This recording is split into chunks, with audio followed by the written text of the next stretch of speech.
joined by the man, the myth, the science legend, Mr. Travis Croft. How are you, sir? I am fine and dandy. I'm very excited to see you're coming from an almost tropical location this week. Well, there are definitely plants around me. I almost half expect a hula girl to walk behind you potentially. Not yet. 5 minutes. Yeah, like a cocktail, like that big cocktail in Wayne's World with the umbrellas. Yeah. But I would want it to be classy, so it would be Mountain Dew. Just in case anyone's wondering about the audio this week, George is doing us a favor. He's on portable technology this week. So if it's not quite our normal, super professional standards of audio, we apologize, but we are doing our best, of course, with to bring you the fun and games that we bring you. Hey, we like we say, through hell and high water, biblical attacks, we will keep going. God can't cancel us. Is the that's going on a shirt at some point in time. Eventually, it will. Yes. All right, so we've got another fairly big show, and apologies for the noise on my end.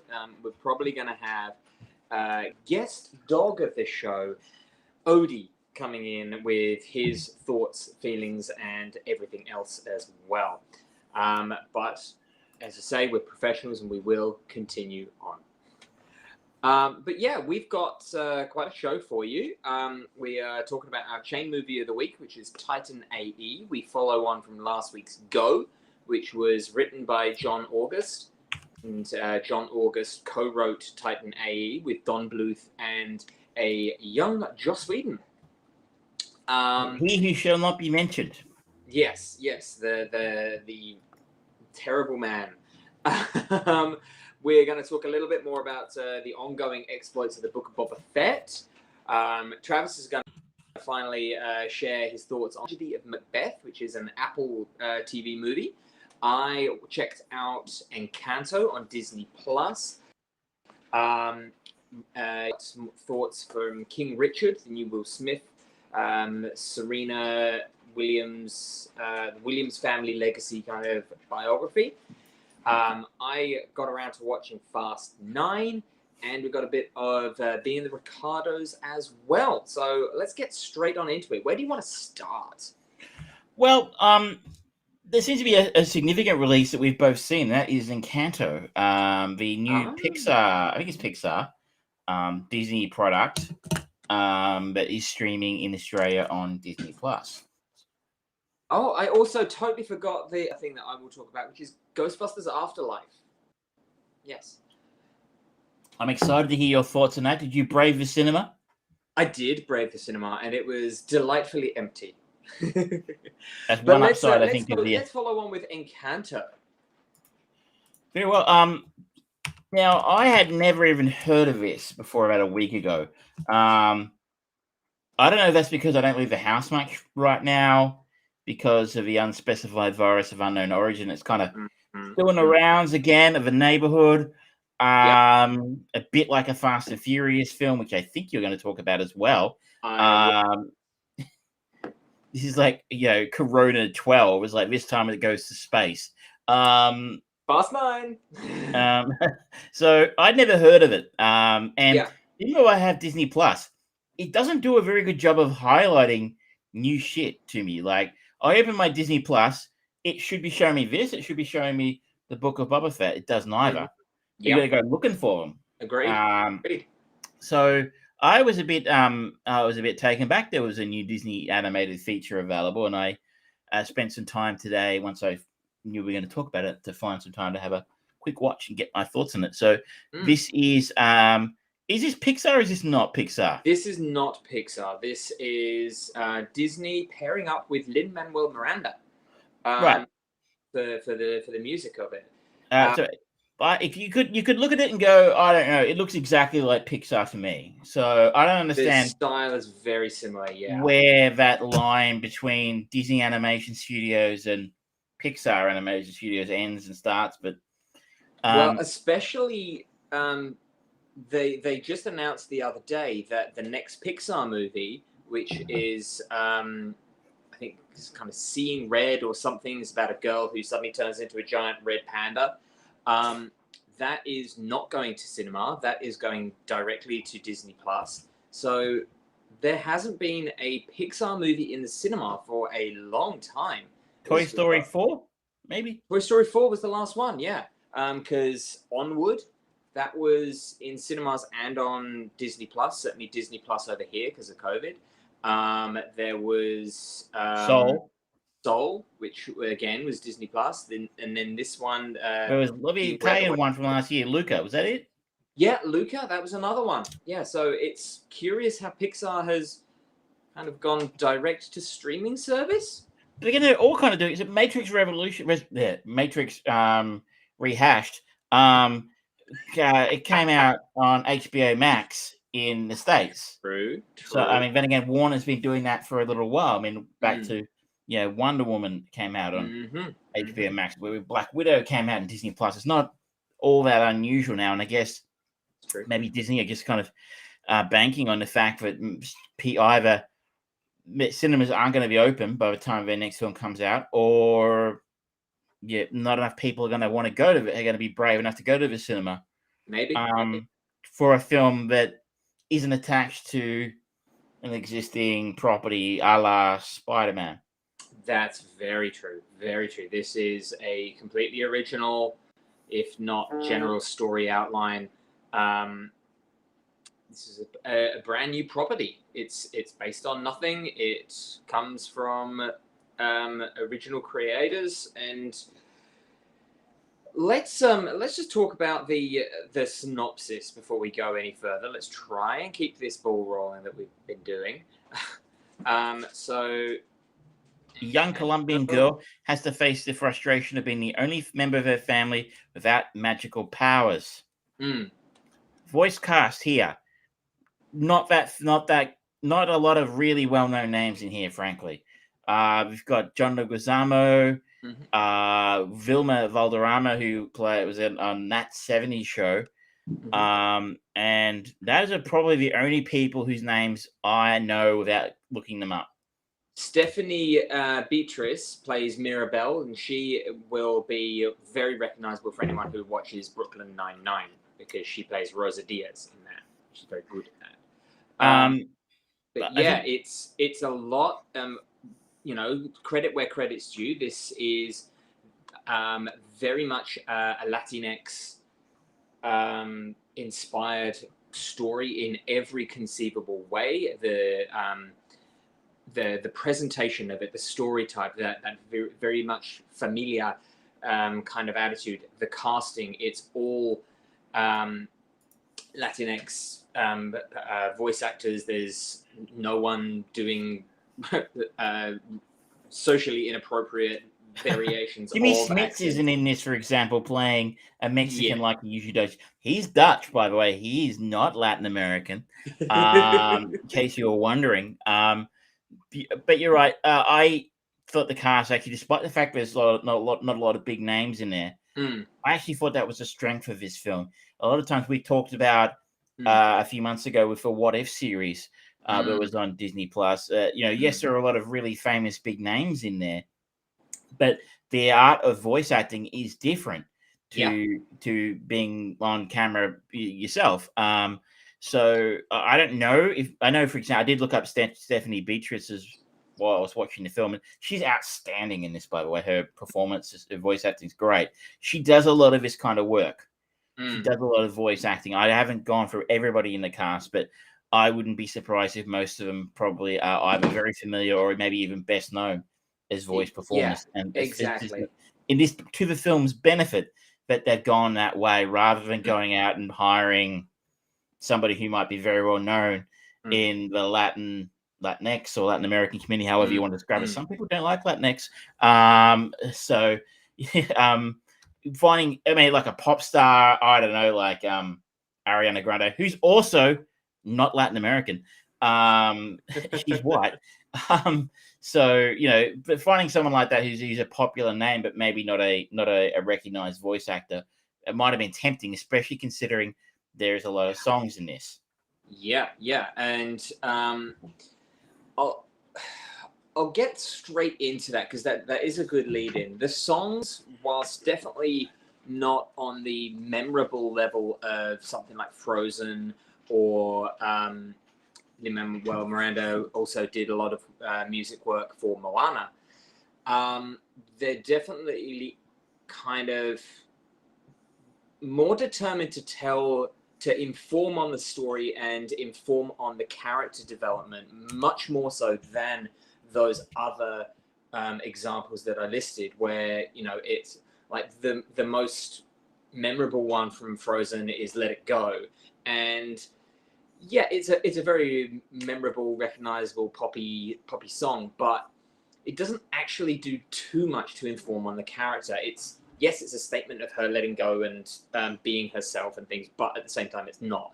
Whereas with the songs in this, it plays on the insecurities of all the people and how they go through. I think that it seems to be a growing problem with movies of audio balance. And like the opening song that Mirabella sings and just like introducing all of her family, you have to really fucking listen to hear it about everything. It kind of gets lost. The voice work gets lost underneath the instrumental side of it, and it's really frustrating. Because when you actually do pay attention, it's actually Lin-Manuel Miranda is very much, he's got a lot of history and recognition and clout with musical theatre, where this kind of music is much more traditional and much more expected, where it is part of the narrative storytelling rather than, let's High School Musical this kind of thing. So it's a shame that they didn't quite get the audio right for me on that one, but it was the music is kind of a joy of this movie. It's interesting. I think you're right. It's worth talking about. I think it's probably maybe that's the difference between this and Pixar in the sense that you don't get a lot of songs in a straight Pixar film. They don't do the classic Disney animation musical. This is more in the realm of what you might have expected. Lion King, Aladdin, Little Mermaid, different type of animation. This is computer animation. This is not cel shaded. But it's more in line with that, where you would classic Disney formula, where you would expect songs in with your story. And Lord knows I have a reputation. Long-time viewers and listeners will know about my love affair with the musical or lack thereof. And recently, we recently heard my opinions on Hamilton being kind of tedious and full of cheesy rap. Which again, I was speaking to someone this afternoon who said was amused by the fact that I actually quite liked some of these songs. I found them less tedious than I would find in a normal musical. I found them significantly better songs than Hamilton, for example. I don't care what people it's so good. No, sorry, I thought they were boring. These were actually kind of catchy, and they kind of moved, as you know, the story along, and they served a narrative purpose, other than just being, could you get the fucking song over so I can get back to the story, please? There was actually a narrative purpose here, and there was no rap. So I mean, that's probably. I mean, it is a fair point. How is it that I found Lin-Manuel's work in Hamilton, which is his magnum opus, apparently, so tedious? When I don't know if he wrote these songs solo. He seems like the guy who did. The other people who wrote the film seem more like your standard screenwriters rather than songwriters. How that doesn't quite gel, but I really quite enjoyed these ones, but didn't like the one that's so much more critically acclaimed. I guess the only way I can put it down, if you're at home going, well, am I going to like this? I found the focus on hip hop and rap in Hamilton kind of annoyed me a lot. If you listened to my thoughts about it a few weeks ago, that would have explained. I found it very cheesy, and it kind of reminded me of epic hip hop battles of history, epic rap battles of history, which it shouldn't. So it I mean, that first song, I didn't catch those audio problems quite so much. You're right. There's a lot of information being given very quickly, Mm. and maybe I'm not catching every word, but it didn't detract from the fact that I'm like, actually, you know what? I think some of these songs are actually pretty good. And again, apart from the lack of hip hop and rap that annoyed me so much in Hamilton, I think maybe it's because it harkens back to those musicals that we grew up with. A new Disney musical, Once Upon a Time, before Yeah. Pixar, was an event. Oh God, It yeah. was a big fucking deal when Lion King and Little Mermaid and Aladdin came out.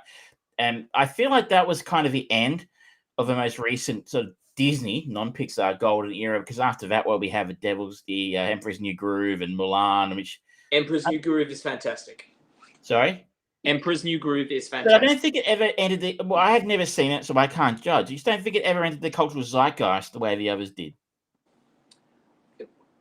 Yes and no. It's kind of like it'll actually kind of feed nicely into our conversations on Titan AE and how there was a period where other companies, particularly Fox and Universal, were doing a bit more experimentation in some of them, and you got movies like Titan AE, which I think came out around about a similar time, same year, or maybe a year before or after, of Disney's own sci-fi Treasure Planet. And you started getting some interesting things. And Don Bluth is one of the real kind of pioneers of that. Like probably his most famous work is Five Four Goes West. This movie and pairing its narrative song storytelling, it definitely harkens back to those iconic late 80s, early 90s classics of Disney, particularly the song with the brother that can see the future, and just the darkness that it gets in there. It's playful. It's not on a level of Hellfire from Hunchback of Notre Dame, but it's not got the kind of Nazi imagery of Be Prepared from Lion King, but it definitely treads a little bit more into that area, much more than any other Disney has for a while in their musical, quote unquote, animated movies. And I do appreciate that. What did you think of the actual story? I enjoyed it. I found this an ode to mediocrity. Yeah. This is a film about going, you know what? You're not special. And that's cool. Because, you know what? 99.9% of us probably, I don't know, maybe a bit, like, the vast majority of us aren't special. We are not unique special snowflakes. We've all the same unique decaying matter as everyone else. To quote a great man. It's, like the vast majority, you could do a couple. I mean, I know people at home are sitting there watching. Look at that technical setup that these guys are recording on. I mean, look at how professional they are. I've been listening for 6 months, and they come on when they feel like it. They haven't rehearsed. It's obvious they're pretty special at what they do. But you look, I'll take the compliment. Thank you. But honestly, the vast majority of us aren't anything particularly extraordinary about us, frankly, apart from the fact that we've survived, and most of that's due to the privilege of growing up and in the societies we did. We're not going to win Olympic medals. We're not going to have #1 records. We're not going to win an Oscar. We're not going to write a bestseller. I might. You might. Look, I'm not going to write a bestseller. I can't write to save my life. So, I think that was what I was taking away from the message. So essentially, you have a family here. Our main character is what's her name again? Mirabelle, played by Stephanie Beatrice, is pretty much the only member of her family who doesn't have magical powers. At a certain point of their childhood, it's almost like a bar mitzvah for Jewish people, or a bat mitzvah for the girls. You're almost, as part of your coming of age, you have a ceremony and you are given what they call your gift. And for some of them, her sister is super strength. The other one controls the growth of plants. Another one has super hearing. Her mum can cure people through cooking, which is actually a very cool superpower. Her uncle, I think, could see the future. That kind of thing. Yeah. And she doesn't have one. At her coming of age, seeing a gift ceremony, what you want to call it, it doesn't happen for her. She's not given the power. So she's growing up as she's the Hawkeye, if you will, of this family. She's the one who can't fly. She can't smash. She has no power. She is absolutely nothing wrong with her, but a thoroughly normal person in an extraordinary family. And I thought they did a really great job in this of sort of really reinforcing that. I mean, I think it's targeted at a younger audience than normal, but I think it's terribly watchable even for an adult audience. But, as a young person, you might feel that way. You might be in school with someone who's going to swim at the Olympics, or you might be at school with someone who's going to be an extraordinary doctor one day, and you might just be a run-of-the-mill kind of person, the average, and that there's nothing wrong with that. You're in with the rest of us on that one. In a way, it kind of you said that it's an ode to mediocrity, and it kind of explores that notion and that idea of being normal in an outrageous world in a similarly approachable manner to like Inside Out and things like that, where it's a really interesting concept of how to process and deal with emotion. And I think the focus of making it targeted for a younger audience definitely helps to bring that message across. I think that if they try to target it at slightly older, you might end up just having people look at it and feel very jaded. I mean, there were no very, very, very few smart-ass winks at the audience like Pixar do. There is a Frozen. I don't know if you picked up the Frozen reference in the film or not. So one of her sisters controls the weather through her moods, and at one point she's in a very bad mood and is actually snowing on her. And I think it's her husband says, "Let it go." And I'm like, I see what you did there, and I like that. But there wasn't a lot of that. Culture references. Yeah, I understood that reference. There weren't a lot of those in there, which Pixar's famous for. And you're right. This is fascinating to me. This is what the really great Disney films used to do. I think there would be a moral lesson in it. And some people might think that's cheesy or whatever, but they did it at the same time as making it a fucking cool, entertaining, beautiful movie for people to enjoy. And I don't think there's anything wrong with that. And I think they're actually tackling a really interesting lesson here, a little bit like you said, Inside Out. What a masterpiece that was. You're teaching young people how to deal with emotion. And there's, you're letting, that you will feel all these things during your life, and that's normal and that's okay. At the same time as making a beautiful, entertaining film. And I think they've done the same thing here, and they're telling it's a fascinating moral lesson to try and tackle. I can't think of many films at all that have tried to tackle this kind of message. The closest that I can instantly think of is almost the reverse of it, where it's The Incredibles and the brief conversation that Mum and Dash have about everybody's special, and then him just retorting saying, which is another way of saying that nobody is. And Syndrome's kind of attitude to it there. That's kind of the closest that I think showing the uniqueness of normality has been represented on screen. I also did enjoy that in the end, being average does have its advantages. What it brought to mind for me is a story I always go back to when I talk to people is I'm going to go into sports here for people, and I know George loves his sport. He can come back and fight.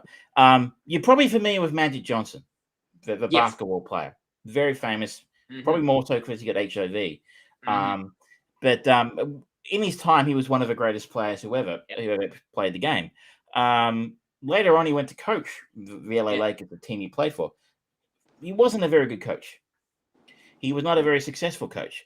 And the way it was explained to me, and it's always resonated with me, was sometimes, not always, but a lot of the time, great players don't make great coaches, in the sense that he would say, go out and do X, Y, Z.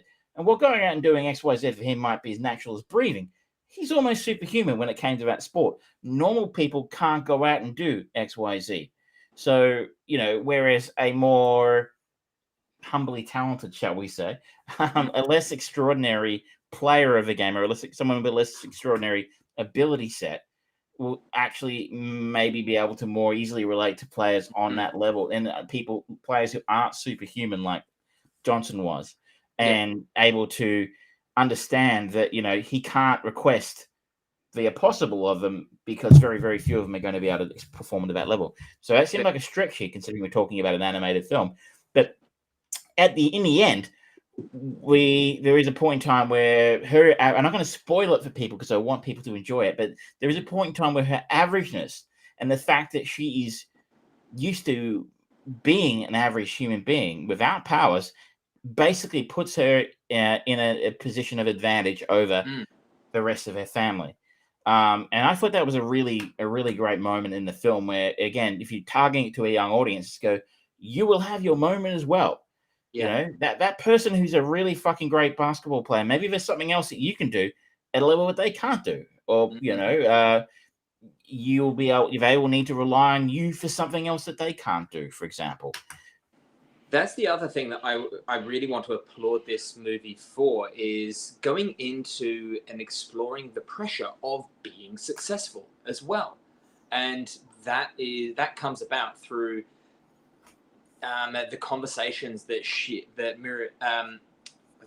the song she has with Louisa. Louisa talks about the pressure, the drip, drip, drip, the tick, tick, tick of pressure. Yeah, it's really good. And again, it goes to the narrative storytelling of the song that she sings, plus both the sisters have these really good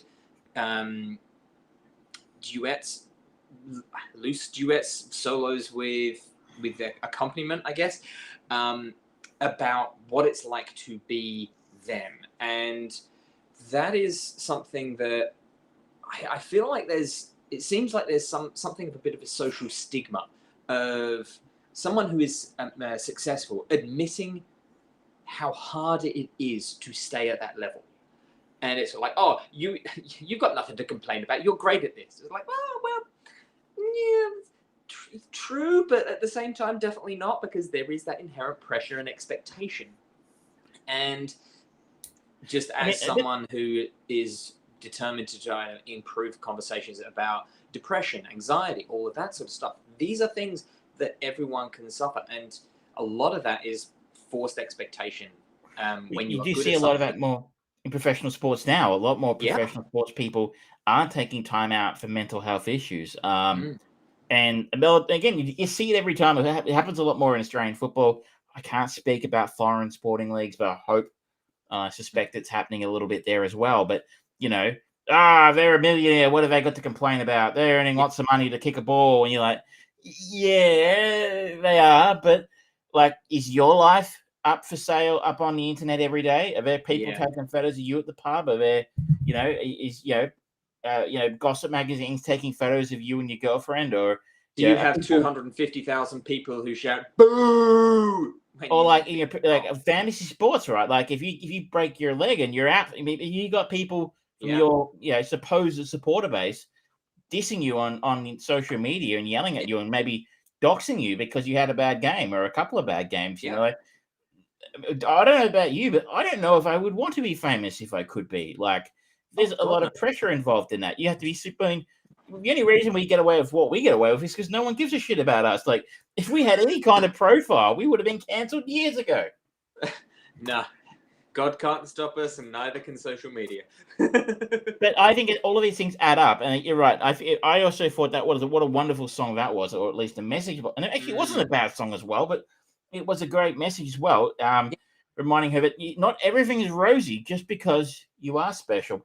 And again, in a way, that's an advantage the average person does have. They do not have that level of expectation put upon them. Yeah, it's true. So I think that's generally a rousing success for Encanto, honestly. And I think the fact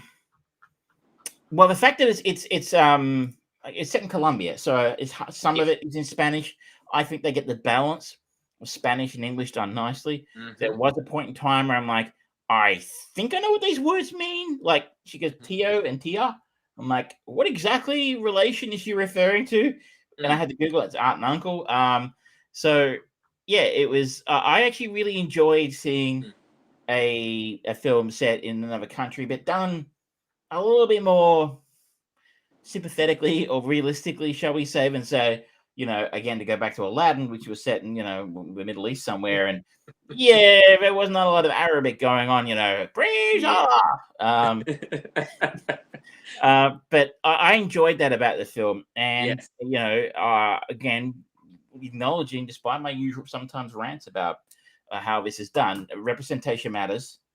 And now there is I think Lin-Manuel Miranda, I think he came up with the idea, or his inspiration was to make a Latin American Disney princess. And you've now had we've had African American in The Frog and the Princess. We've now had Moana, which I assume qualifies, which would be a South Pacific Islander, for want of a better term, a Disney princess. And now I think this might be the first Latin American Disney princess, if I'm not mistaken. Yeah.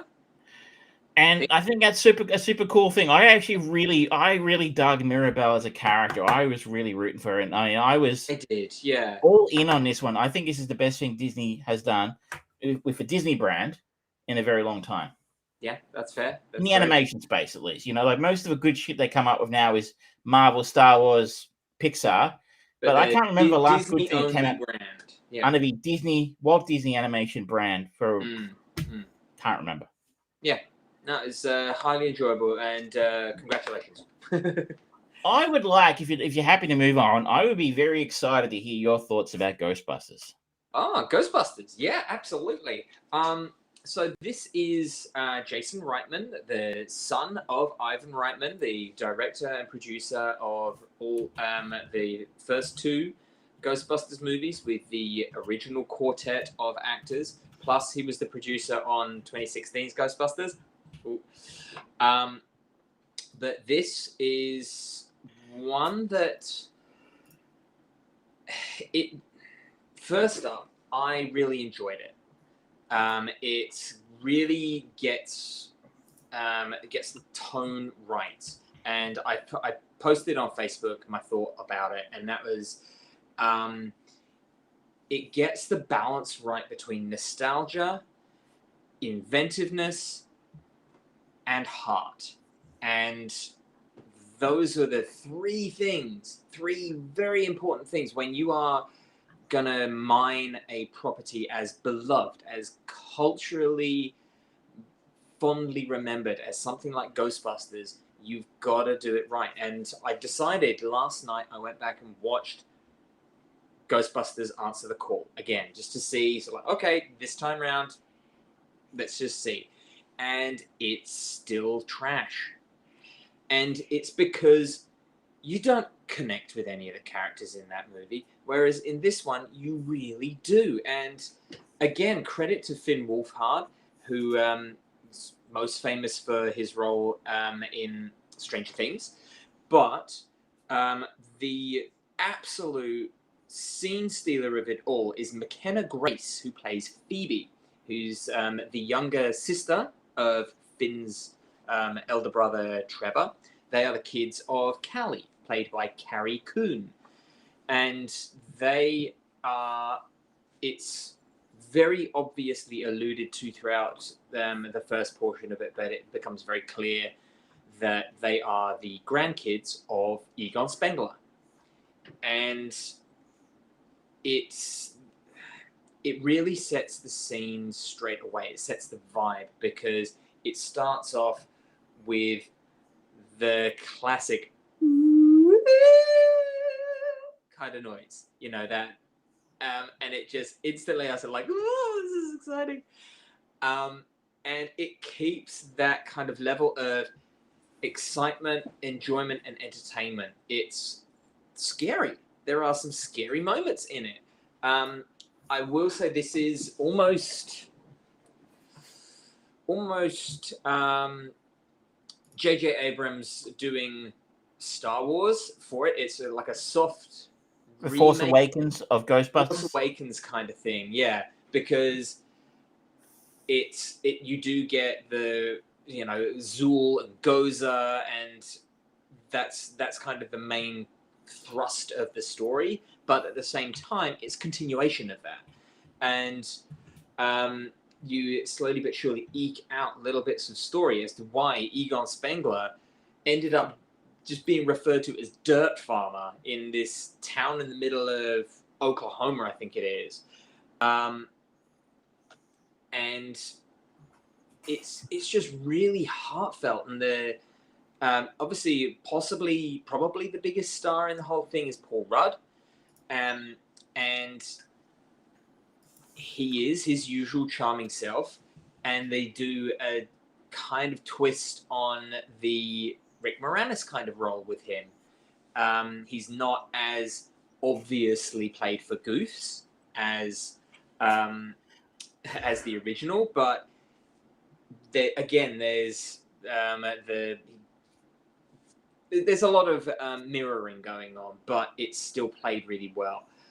The big thing for me, though, is it actually ends up explaining the world better than Ghostbusters Answer the Call, where it's all like, we were never told what it was, and yet they still got cameos for as many of the original. That was the problem from the start with that one, wasn't it? Because like the first trailer came out, and I think the first trailer referenced, 30 years ago, a team of scientists saved the world, and then the film came out, and they pretended like the film made no mention of the fact that Ghostbusters had been around in the 80s. So it was almost like, okay, we're now in a universe where the first Ghostbusters films never happened. Yeah. And you're like, well, hang on a second. It never overcame that identity crisis, I think. Yeah. I mean, it had other problems, but I'm not going to go down that path again.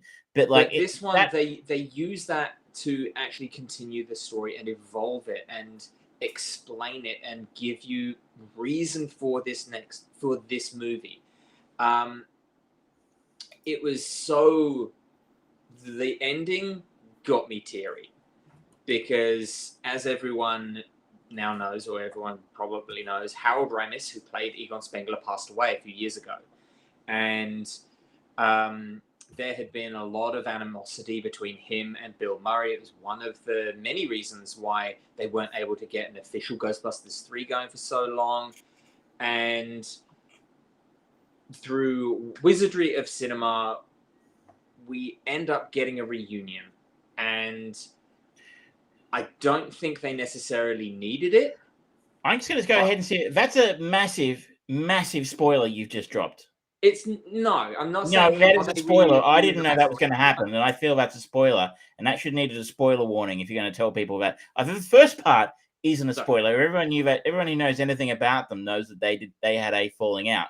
But the fact that there was any kind of reunion, it definitely was a spoiler. But my apologies. My apologies, ladies and gentlemen. Some people don't care about them. I don't like them. Yeah. But I'm not going to say how they present any of that sort of stuff, but it is done really well to, again, inform on the world that they are presenting in this movie. Everything about it, like the explanation of where this sits in amongst the Ghostbusters lore, it's done through just very brilliant conversation with Paul Rudd, who's like a substitute teacher for this summer school camp thing that character Phoebe is at, and she finds a trap, a Ghostbusters trap, and he just kind of goes, "Wow, this is real." It's like, a real what? Is it like you guys don't know about the Ghostbusters? Like, I was 9 years old, or I was 2 years old when that stuff happened, and they go back and they kind of archive it, and they see sort of like some of the news reports from there, and it's all grainy, and it's like, yeah, it was a flare up in the 80s. This stuff happened. No one knew quite if it was them doing it or if they saved it, but they just kind of disappeared. And it's like, that's enough of an explanation. That's great, cool. Someone in the world knows what's going on, and now I know too. Yeah, you're right. I don't need a deep dive. I don't need a deep dive about what happened after Ghostbusters 2. Yeah. But at the very least, you need to tell me well, I mean, I guess if you're going to do a hard reboot, then that's one thing. But like, you kind of need to really be sure of that first thing out, and you exactly. If you're doing an alternate reality kind of thing, it's like, okay, fine. Don't know if you should muddy the water by bringing in the original cast in very different roles and things like that, because people are just going to go, oh, look, it's them. Oh, no, that's... Well, it's a little bit like our conversation about the Matrix last week. If you, I mean, and I'm, Yeah. you know, everybody has different opinions about this, but like referencing the original film for when you're making a, in my opinion, a significantly inferior film is a bad move, because I'm just going to sit there and go, I wish I was watching that. But you know, and the same thing, I guess, with the you know, if you're going to hard reboot Ghostbusters, you kind of got to clear the deck. You can't reference it in your trailers, and you probably don't want the original cast in it. Yeah. Like reminding people of how much they loved the original and how cool it would have been to have seen Venkman and Melissa Kate McKinnon's character bouncing off each other, because that would have been fun. That would have been awesome. And you know, I don't know why they didn't do that, because like, you know, if you're going to talk, unless Murray said he would only do it if he was somebody else, in which case, then well, I guess, you know, I'd probably tell him to fuck off then personally, be like, but you know, it's encouraging to hear you enjoyed it, because the reviews haven't been good. It's been poorly reviewed. I think that the big thing for me, it was highly enjoyable. It wasn't on the same caliber level as the original Ghostbusters. That is an extraordinarily high bar to reach, let alone exceed for this type of movie. But this does it so well that I came out of it kind of going, okay, if they got the right creative team behind it, and they got this level of success, I could, in theory, potentially get behind the idea of Back to the Future Part 4. Well, it's been a good show, people. Thank you for tuning in. I can't pop. What the fuck are you talking about? No. I'm just saying that they successfully balanced well enough that it certainly didn't taint the well any more than Answer the Call did. It redeemed a lot of that.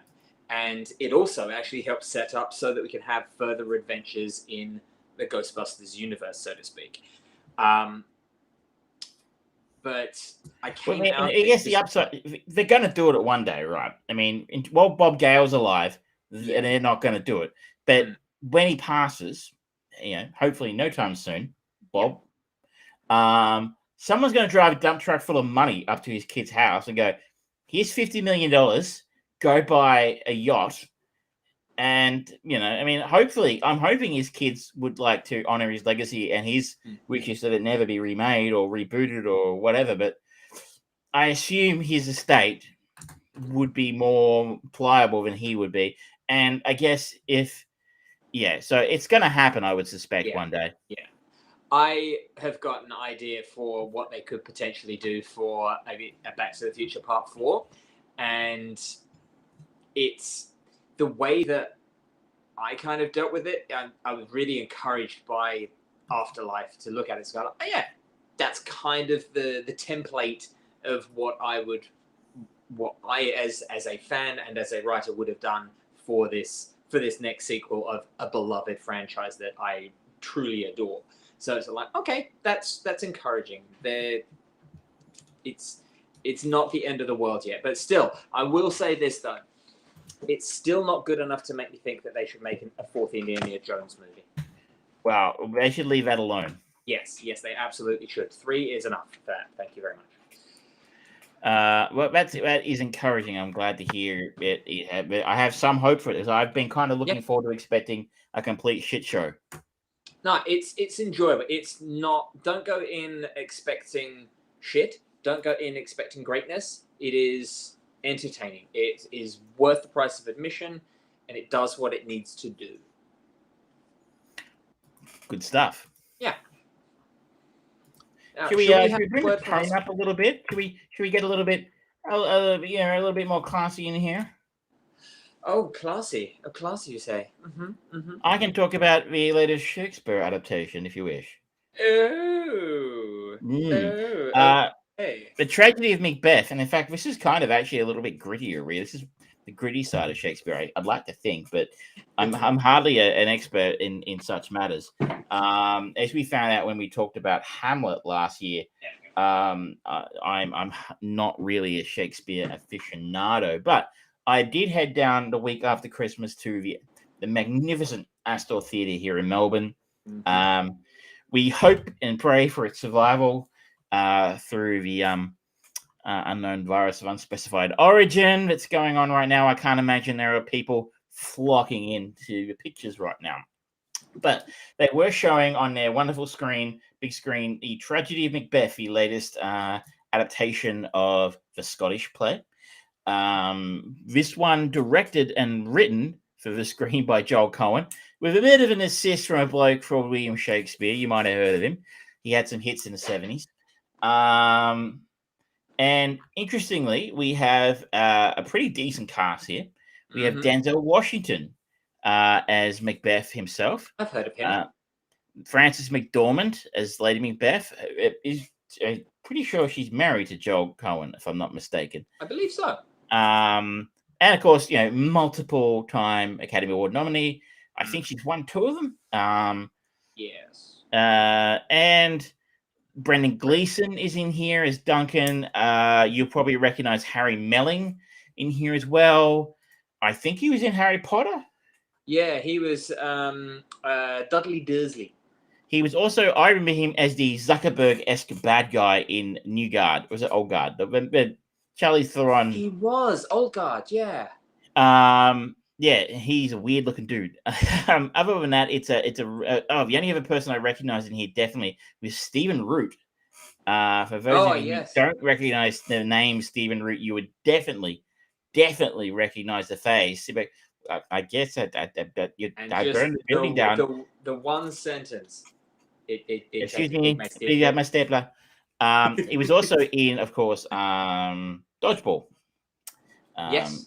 So, and it was really weird. I'm like, oh my god, that is Stephen Root in doing Shakespeare? That's a bit weird. You're right. It is an Apple production, Apple Movies production, Apple Studios. I'm not sure what they call themselves. And this is an interesting little film. Look, this is probably my favorite Shakespeare play, if you will, up there with Much Ado About Nothing. If nothing else, because it's just so fucking brutal, this play. It is brutal. God, I remember when I saw it in high school, either read the book in high school and then see the film. We saw the name's gone from my head. Polish director raped somebody. Yeah, God. Anyway, I can't believe I've forgotten his name, but it was a very brutal 70s version. His wife got killed by the Manson family. My God. Roman Polanski. Roman Polanski. I am sorry. I can't believe my mind just went blank on Polanski. Directed the version in the 70s. And it was fucking brutal. Yeah, I remember. And that's I kind of like that about it, because even if you can't understand what's happening, you can usually understand what's happening through what's going on. So I will say, though, this is, of course, this is not an updated version. This is not like 10 Things I Hate About You, which was Taming the Shrew. I was going to ask, so is this utilizing classic Shakespearean speech? This is the classic Shakespearean speech, and I did see this with my friend, who is an actual actor and a Shakespeare enthusiast, and we'll be starring, hopefully, finally, in a local production of A Merchant of Venice next month. Fingers crossed for you, Marty. But so she did say that it was cut down a little bit from the original play. Maybe another 45 minutes to an hour, she reckons, could have been actually in the film. But I think that worked for me. I mean, this is an hour 45, 2.5 hours might have been a bit much of Shakespearean English. Maybe it works a little better on the stage. I don't know. But it is in classic Shakespearean English. So if you really struggle and hate that, maybe give this one a wide berth, because it's in Shakespearean English. But I think overall, it's shot in black and white. I think overall it's worth a look. Why I think it's worth a look? is it's art production. That's a really weird thing for me to focus on. I don't normally talk about it, but it looks stunningly beautiful. Like, and I'm not talking like Encanto, stunningly beautiful, which we forgot to say is a very beautiful animated film, or say Dune, which, while I didn't enjoy the film a whole lot, was stunning on the big screen. The film, it looks like it's been done on sets or sound stages, and they look like sound stages. They haven't gone to some Scottish castle somewhere and made it look like it's the real deal. But the way the shots are set up are so incredibly deliberate. It's mind-boggling the detail that they've gone into. Some of the shots look like modern art. Just that show, you could freeze that shot, print it out, and stick it on your wall, and no one wouldn't know it was a piece of famous art. So I actually, I'm going to quickly segue into something else in a second, which I'll tell you. We forgot to mention it. You see how special we are? But on the weekend, I saw The French Dispatch. The new I want to see Wes that. Anderson film. And interestingly, that's the same sort of thing. Like I don't think I've seen such stunning attention to detail in two films for a very long time. To stick on Shakespeare, that really works for it. Really sets a fantastic mood for what's going on in the scene. So, what I think the best Shakespeare films do, to make them accessible to people who maybe can't follow the language quite so well, and I'm definitely one of them, is to give all the other elements of what's going on screen to help tell you what's going on. And I know it's unfashionable to say it now, but I think Baz Luhrmann's Romeo and Juliet back in the late 90s did a fantastic job of that. Yeah. And maybe that, I mean, again, I know a lot of Shakespeare purists don't care for that film, but it was tremendously successful and spoke to its audience.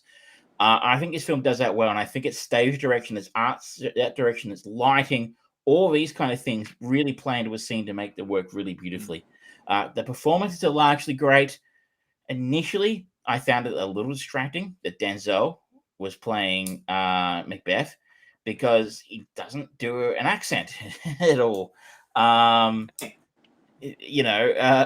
Which is, I guess it's fine, but like, it's just weird when you know that it's a Scottish lord. It is a Scottish play, and other people in it are Scottish, and he's just doing his standard sort of American Denzel Washington accent. To be fair, he's not exactly one who's known for doing voices. Yeah. But it kind of faded away. I guess it's just a little bit of, it's just, I guess, the shock, or not shock, but that's Denzel Washington, on the big screen doing his Denzel Washington thing. You're kind of a little distracted by the fact he's a big star. And it's a little bit harder for a big star like that to disappear into a role like that, especially because it's a little unusual to see an African-American Macbeth. Thought that was really nice that they did, and they actually extend that through the cast. There are a lot of people of color, throughout the cast playing various roles. For example, Macduff is played by an African-American actor, which is nice, and he was wonderful in it. It's a really interesting and unique take on it. I think the personal highlight of it for me was you have to kind of know the play a little bit to get this point, but one of it, and I haven't bothered with a synopsis because it's Macbeth. Do I have to explain what Macbeth is about, really? No. I don't. Anyway, the idea is a Scottish lord becomes king.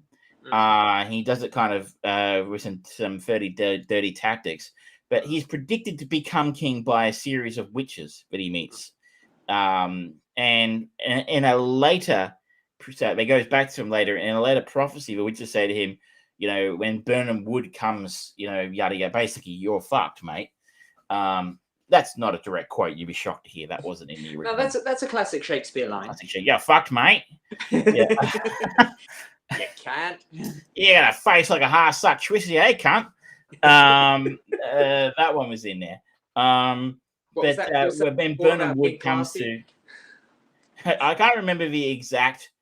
There's it. Macbeth will never be defeated until Burnham Wood marches to fight you at Dunsinane. Dunsinane, I think, is where his castle is. Yes. I don't speak Shakespeare in English, but the way they illustrate Burnham Wood coming to Dunsinane is brilliant and gorgeous. And I'm like, even an idiot like me can follow what's going on in the story at that point. I just have the advantage of having read the book a few times. So it's fantastic. If you like that kind of thing, if you like a film that does some interesting things visually, if you don't mind it being in black and white, and if you're just curious, I think it's well worth a look. I think if you've got Apple, the Apple Plus service or whatever it's called, Yeah. I wouldn't be surprised if it pops up on there for you to stream as part of your part of their offering. And you know, it's probably not your Saturday night date movie, but it's well worth a look if you're interested in that sort of thing. If I can segue quickly into the French, I don't want to waste too much time. Into the French Dispatch. My bad for not forgetting I saw it, but that probably tells you a little bit about it, huh? Are you a fan of Wes Anderson? I love Wes Anderson movies. He hasn't made a movie that I haven't liked. Then you're going to like this movie. It's a Wes Anderson through and through. Okay. This is the most Wes Anderson film that ever Wes Anderson. Okay. Like, if you know, I think I saw Isle of Dogs might have been the last one he did, and I liked Isle of Dogs, and that was very Wes Anderson, but with stop-go animation. Yeah. This is Wes Anderson without stop-go animation, mostly.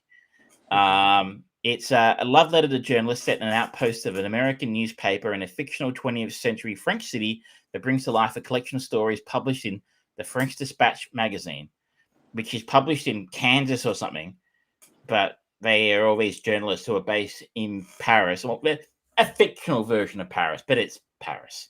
Okay. Doing all these stories. And I love that the town is called Ennui. Which if you don't know what ennui means, is like a sense of like overwhelming boredom, I think, from memory or something like that. A feeling of listlessness and dissatisfaction arising from a lack of occupation or excitement. Yeah. So the town is called Ennui. And oh god, this film reeks of Wes Anderson. It's so quirky and whimsical. The cast is ridiculous. Benicio del Toro, Adrian Brody, Tilda Swinton, Lea Seydoux, Frances McDormand, Timothy Chalamet, Jeffrey Wright, Bill Murray, Owen Wilson, Henry Winkler, Bob Balaban. You know, and there are others in here I'm who've got a very, very small part who I'm missing here at the moment. It's just stupid. Like, how does he get Rupert Friend's in there? Willem Dafoe, Edward Norton, Cerise Ronan, Liev Schreiber, Elizabeth Moss, Jason Schwartzman, Angelica Houston. It's a lot of his typical crew. It's his crew. It's his collection of people. But it's kind of stupid how many. Oh, that's Edward Norton. He's in it. Oh, he's gone. He was in it for 5 minutes. The film is basically split up into 3 parts. It tells 3 different sort of stories, if you will, from the magazine. The first one's about a prisoner who's an art fan, becomes a famous artist. The prisoner being played by Benicio del Toro. Right. The last one is about a kidnapping by a group of criminals led by Edward Norton. And yes, the middle chapter is about a young revolutionary and having an affair with an older woman. The older woman played by Frances McDormand, and the younger revolutionary played by Timothy Chalamet. And there's a little bit of fluff sort of floating around that, of whimsicalness. What this film does well is it's, again, I sort of hinted at it with Macbeth, it's stunning. It's truly stunning. Like, it's just, oh my goodness, the shots are so beautifully set up, and they're so well done. And like, it's almost, again, like, you know, you could almost, he's almost got a protractor out or something and going, oh, this is where I want you down here, and I want massive sort of open space for the other part of the frame, and it was breathtakingly beautiful to look at. Where it kind of gets let down a little bit is in the story, in the sense that there's not really a connective tissue throughout the film. The film sort of opens up with the founder of the newspaper having passed away, and the fact that they're putting together their final issue. But we have these three stories, but there's no real connection between the three of them. So there's no no character who appears in all three of these stories. Okay. Or them building up towards a particular event. They're just sort of events that happen throughout the history of a French dispatch. And would you say that it's like about the town of Ennui that is the only real connective tissue? That's pretty much the locale, and the fact that there is a journalist who's reporting a story. Are really the connective parts of a story, but there's no character, no story connection. So we found ourselves a few times watching it on the weekend going, geez, it looks good. Geez, it's well acted. And the acting is top notch. Everything about it is beautiful. But I just don't really feel any kind of connection with the story or the characters. You meet a character, you're like, okay, very interesting. Oh, they're gone. New set of characters. Oh, they're interesting. Oh, they're gone. There's no real connection with the story, the characters. I don't care about anything that's going on. And maybe that's a Wes Anderson thing. You're not supposed to care about the characters of a story. You're supposed to sit back and just let the beautiness and of all the whimsicalness rush over you a little bit, and just enjoy being in that space, for being in that sort of very idealized French space for a little while. And I did like being in that space. The city of Ennui is an interesting space to spend a couple of hours. This is a long film. This goes for an hour 47 minutes. So I guess not that long. But I enjoyed being in that space because, did you not have a compelling story to tell? One compelling story instead of three kind of meh stories? Okay. Well, I'm probably going to enjoy it. I didn't not enjoy it. It's a really weird feeling. I kind of dug it, but I didn't love it. And it was kind of an empty experience for me because, again, you're kind of like going and seeing something. I wouldn't enjoy a big blockbuster film, but if you're the kind of person who does, you get all these amazing images wash over you, but you don't get a lot of heart in there, and there wasn't a lot of heart in this. So I feel like it's really going to be one of those films. If you're already in the Wes Anderson camp, you're 100% going to be on board with this. If you're like me and you're kind of on the fence a little bit, I like some of his stuff. I don't like all of his stuff. I think he's kind of a wanker at times. I think the Royal Tenenbaums is massively overrated. So you could go either way. If you're not like me or you really don't like Wes Anderson stuff, stay as far away from this as you can. But if you're on the fence, look, check it out. But keep your expectations low because this is not anything we haven't seen him do before. Okay. All right. Nice. I hate to dominate things a little bit here, but I think we have some time for a sponsor quickly. A couple minutes. Do, yeah. I think we've got sponsors. There you go. That's it. There we go. Who are our sponsors this week? Our sponsors, it's to continue on with a thread. Last week we were sponsored by the film slate of 1999. This week we're moving right on, and we're going to be sponsored by the films of the summer of 2000. Oh, goodness me. A turning point of cinema, if ever there was one. Yes. And I think last week we had some quality selections. So. Oh, yes. There were all movies that neither of us had seen. All right, well, let's get on with that then. The big city. People tell me I look like Tom Cruise. Where everyone has one thing on their mind. You slept with a 60-year-old woman last night? When you work in physical therapy, you make friends fast. Everyone except Al. He wants something more. You're the cutest one in New York. Do I have anything in my teeth? No. Do I? She is adorable. Wow, you look so beautiful. I'm in love. Tingles and everything. Yeah, tingles and everything. But his friends can't wait to rescue him. Girls are like buses. A new one comes along every 2 minutes, depending on traffic. Welcome back to The Man Show. Tonight's topic, men who wear the skirts in their relationship. Al? By the way, can I call you Alice? What's next? Matching towel sets? I thought we had something special. It is special. I just need a little freedom. By the time you realize what a mistake you just made, I will be long gone.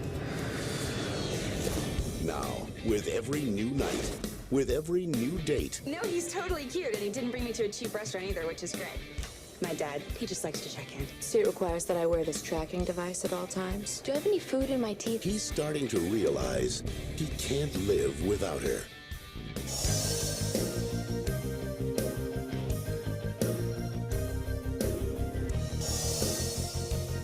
My son Al, ladies and gentlemen. And he's willing to do whatever it takes She's perfect for me. I gotta get her back. to give first love a second chance. Freddie Prinze Jr., Julia Stiles, Down to You.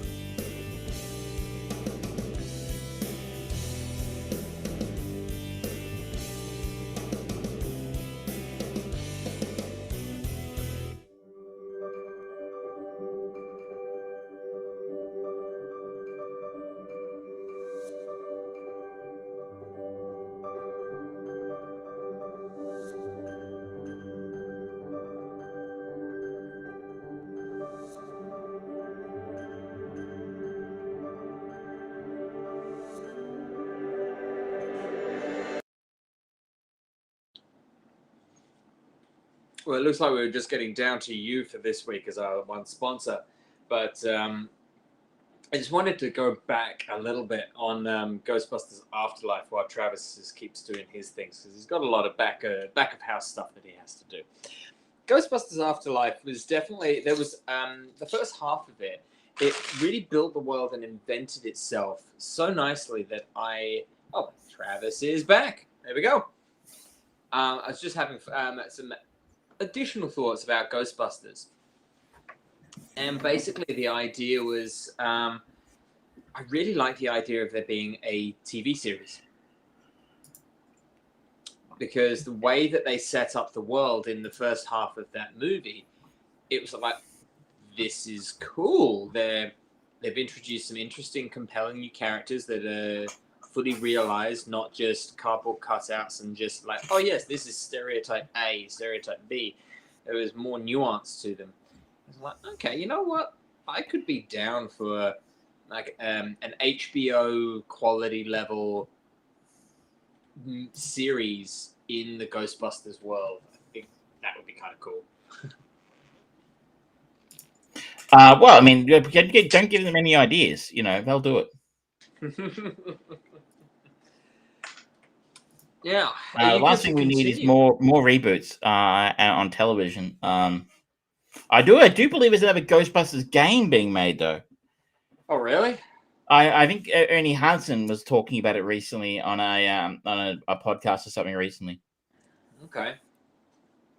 A lot of people were big fans of the Ghostbusters video game that came out in the early 2000s. So that was, I think, actually technically based on the script for what was going to be the third film. Loosely. Apparently, Dan Aykroyd has gone on record as saying that's in essence Ghostbusters 3 for all intents and purposes. But Dan Aykroyd always likes to push Ghostbusters. He always does. Dan Aykroyd likes talking about Dan Aykroyd. He does. And Crystal Skull vodka. Crystal Skull. Which is overpriced. I believe this week you've seen Fast 9. Is that correct?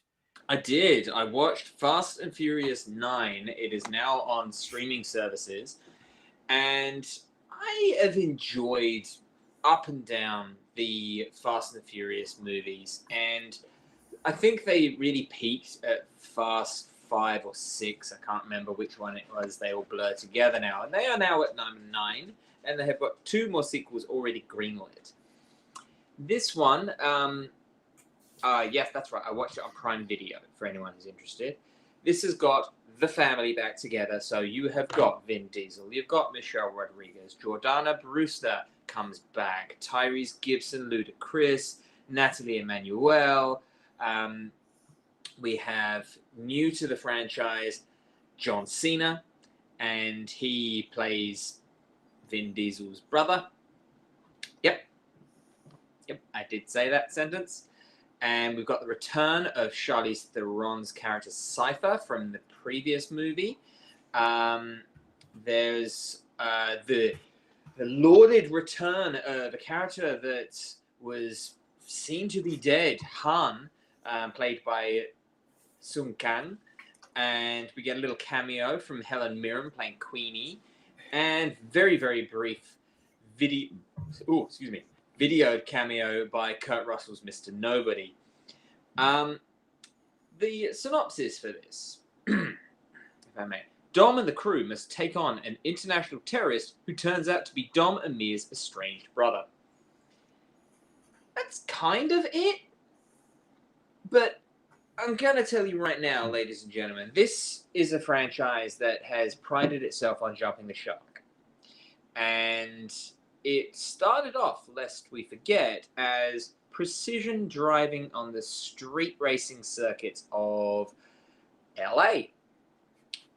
In this one, we re-meet Dom and Michelle, who are on this very lovely little farm in the middle of nowhere with Dominic's child, and they get told that they have been called up to arms by Mr. Nobody, Kurt Russell's character, to save the world.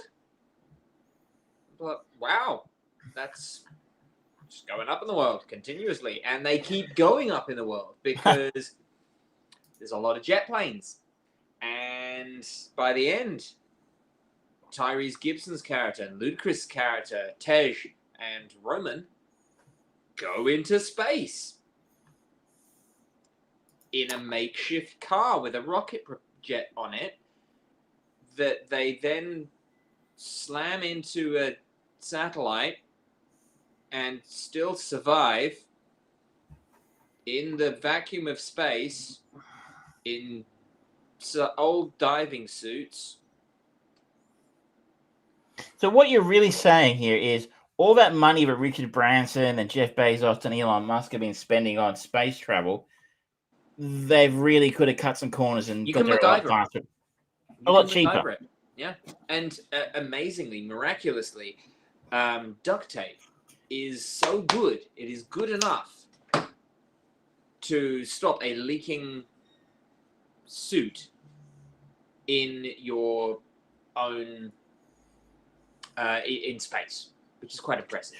Well, I think it's kind of well known though that like there's nothing that duct tape can't do. Duct tape holds the universe together, and I think what's happening now over here is Odie's coming in. Is that correct? Sorry? Are we getting a visit from Odie? No, I just thought I heard a door, but no, guess not. The call's coming from inside the house. Yeah, I'm just gonna.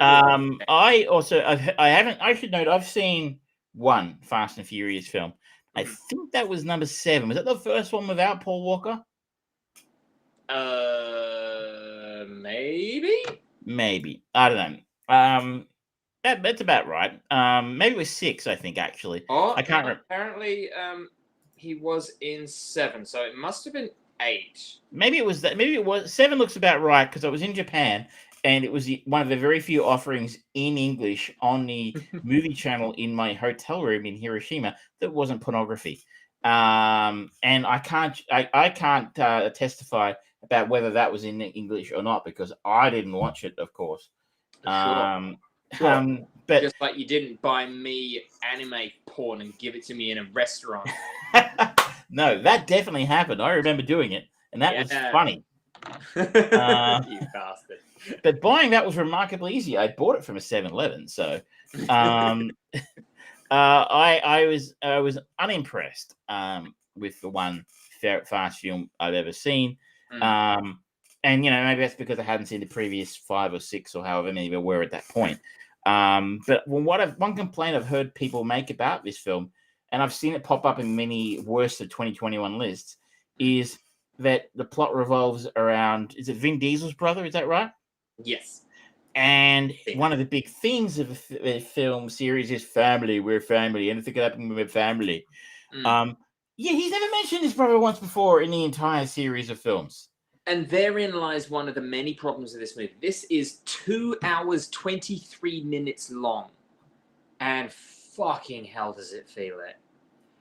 And prime reason for it is they spend so much time going back and telling the story of these two as they grew up, and the fateful day when their dad died on the track. And it's like, and in the end, the revelation between the big secret that John Cena's brother character Jacob has been keeping is essentially that Dom's a dick and hasn't been paying attention, and he's a stubborn asshole, which kind of sounds like it somewhat fits with the Vin Diesel persona, but at the same time, it's like, okay, so what are you trying to tell me? And, it's so bad. John Cena is the brother? Yeah. He doesn't look anything like him, though. Oh, but there's a throwaway line by Charlize Theron's Cypher, where she says, I didn't realize that there was Nordic blood in the Toretto family. I know that it's a mix, but I didn't see it before. Yep, and you're still not seeing it because they don't look alike. And it's not good. And so John Cena, I think we can pretty much agree, has proven his mettle as a really charismatic, funny actor. Yeah? I really enjoyed him in Suicide Squad. Yeah. In this, he is so fucking bad. He is legitimately terrible. It's almost kind of Arnold Schwarzenegger level right at the early point of his career. And it's like, okay, well, not really. For John, he's done a few movies. What the fuck? I think a lot of his... not having seen it, so I shouldn't probably be speaking about it, but I think very, very little of the film's directed Justin Lin. I think he's famous for doing Fast and Furious films, and he's been successful in doing those films because people seem to turn up to watch his Drek, no matter how bad the last one was. But he also was given a Star Wars film. The last Star Wars film we've had to date, Star Trek. The last Star Trek film we had to date, Star Trek Beyond. Oh, shit, yeah. And who at fucking Bad Robot or Paramount thought, this guy did Fast and Furious films. Let's do Fast and Furious in the Trek universe. Yeah. That was that ridiculous film with Kirk stunt jumping a motorcycle on an alien planet. Oh, and don't forget Beastie Boys destroying all of the mines or something. The throwback to Sabotage was good in the first Star Trek reboot, which is unfashionable to mention, but that's an inside joke. Yes. It's a Trekkie joke, but then doing it again, I haven't seen a lot of his work, so in fairness, like I said, feel free to criticize me for talking out of my ass, but I don't think he's much of a filmmaker. Well, the thing is, he has proven in past ones that he can do that schlocky, dumb, big action movie. He's had success with the Fast franchise. The stunts are bad, the special effects are bad, the story is convoluted, bloated, and bad. The acting is bad on every single front. Every character is not being themselves. It's just ludicrous. And for a franchise that prides itself and wears the jumping the shark on its sleeves, this goes further than nuking the fridge. It's so ridiculous. And it gets called out. The best person in this movie is Tyrese Gibson. And there's... they keep on making him the butt of the joke, even though he's the only one who's actually kind of seen from the point of view of the audience. There's a moment where he's surrounded by people with guns, and he's just he gets up and does this heroic turnaround and shoots everyone while they're all shooting at him, and he has not got a scratch. And he keeps talking about it. So I don't think we're normal people. I think we are superheroes, because I was in a fight and not a scratch. I am perfect. It's are they gonna actually kind of go somewhat meta with this and actually try and explain it? No, they're just gonna say, "Oh, we're just lucky." Fuck off. It's shit. I mean, so we're bad. one step away now from this having a crossover with the Expendables. I guarantee there's conversations already happening of it. I mean, this is at a point where they are gonna do something ridiculous for the final 10 and 11 movies. And it's gonna be cameos by everyone who they can get signed on the line. No. But I think The Rock is not. He's had a feud with somebody. He doesn't want to do it Yeah, anymore. him and Vin Diesel had some bad blood, and that recently Vin Diesel came out and said, "Oh yeah, I gave him some tough love on set because I needed his performance to get where it needed to be." And it's okay, fair, because that was a good antagonistic relationship between the two of you in that movie, and yes, it kind of worked there. But what the fuck happened with John Cena? And The Rock has gone on and become a bigger movie star than you have ever been in your life. Sorry, that's just the facts. The Rock's not going back. He's already said that he's never going to go back. So I guess you're saying that, well, even if you're a Fast Furious fan, would you call yourself a Fast and Furious fan? Yeah. So this is maybe going to be middling even for the Fast and Furious fans. This is a slog. The 2 hours, 20 minutes is really draining for a movie that sells itself as all action all the time, fast and furious. Fuck me, it plods. It's got an audience rating of 5.2 on IMDb. That's not good. It has a tomato score, which is interesting because the Rotten Tomatoes says 82 from the audience. So okay, don't know. Yeah, I think maybe IMDb has a more legit rating system than I don't know how if Rotten regular people who have an actual weighting system on IMDb. I don't know if Rotten Tomatoes does. The critics hated it, but they've always hated it, so that's not really anything new. But this is not a good story. It tries to reinvent itself, but for a movie that spends so much time going into the backstory of one brand new character, it forgets the backstory for literally every other character in the franchise. It's okay, so like the team that create the rocket car that goes into space. One of them is Lucas Black, who was the main character in the third Fast and Furious movie, Tokyo Drift, and he was just this dumb dickhead from deep South America who got transplanted over to Tokyo and was just doing drifting, and now he's building a rocket on a car. What the fuck? None of it makes sense, and it's just stupid. Even within its own ridiculous logic, it doesn't make sense. Yeah, it's really fucking hard. But you know what? Never mind. I don't have to watch it again. That sounds like a thumbs down and steer clear and yes, beware of the next two. Definitely.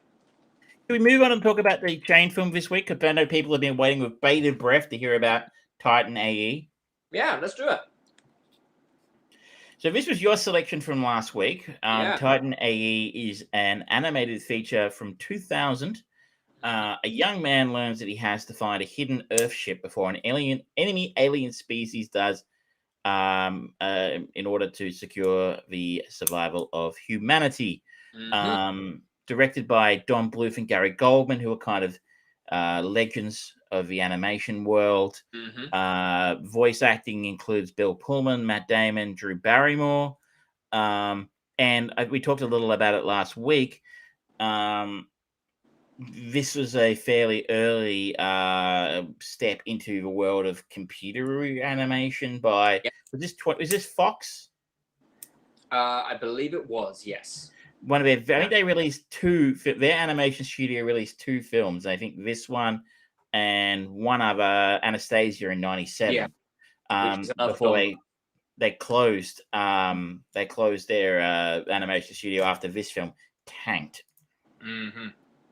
I remember the animation being a lot better, frankly. It certainly hasn't aged particularly well. That's fair. It's an interesting movie because it really tries quite hard for the first half or so to be much more serious than anything that you would get from Disney, like especially comparing it to something like Treasure Planet, where it played its fun on its sleeves. This, you get the invading aliens, just literally, obviously destroying Earth, which kind of a statement.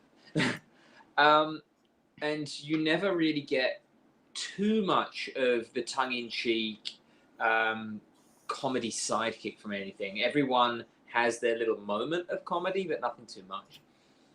But then that kind of does drift a little bit in the last third of the movie. You get a little bit more of the comedy as like people come back and like help save the day and things like that. But I remember watching it when it first came out, and I remember coming out of it going, and it's still very much I remember my main takeaway from it when I saw it back in the day was, wow, some of that animation's really quite spectacular. And been kind of I mean, we had some computer animation done before this. The first feature film done entirely on computer was, of course, Toy Story. And maybe by 2000, we might have had Toy Story 2. I can't recall exactly when that came out. But we had seen the early stages of feature films using computer animation. Should be noted, though, this film is not purely done. I'm assuming it's not done entirely on computer. No, it's kind of a hybrid production. So it is traditional cell animation combined with 3D computer graphics. And I think the 3D computer graphics being in use at 20th Century Fox was significantly inferior to that in use at Pixar at the time. Some of it looks okay. There's occasionally a bit where it'll be like a spaceship or something will be on screen. You'll be like, ooh, that's cool. Or there's a section later in the story where our hero, Kale, voiced by Matt Damon, is hiding from some bad guys in a section. It's like lots of ice. Big giant ice crystal things in that section of space. And like some of the ice crystals look sick. And that was really done particularly well. But then again, there'll be also a section later on where they're standing on a cliff. And there's the camera pans back. The end shot. And you're like, it looks like textures and graphics you would expect to see in a Generation 1 Xbox, the original Xbox. It kind of remind you of some of the graphics you'd see in the original Halo game on the original Xbox.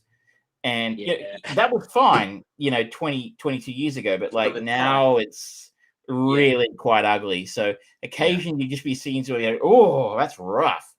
Yeah. But I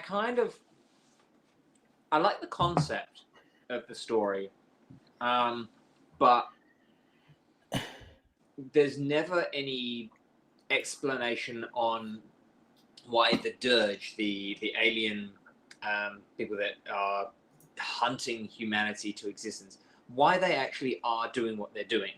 They are just a big bad that is permanently pushing to wipe out humanity. There was one line in the film, is like they hate us because of what we could become or what we might become or something like that. Yeah. I mean, kind of a sort of traditional, to go back to the day the Earth stood still, really, we haven't done anything yet, but they've seen us. We've now blown up the atom bomb, and we could they fear of what humans might become. Yeah, it's pretty tropey in sci-fi. But you're right. There was never a you guys, cheated, on your immigration forms when you came into the universe, and that means we have to deport you permanently.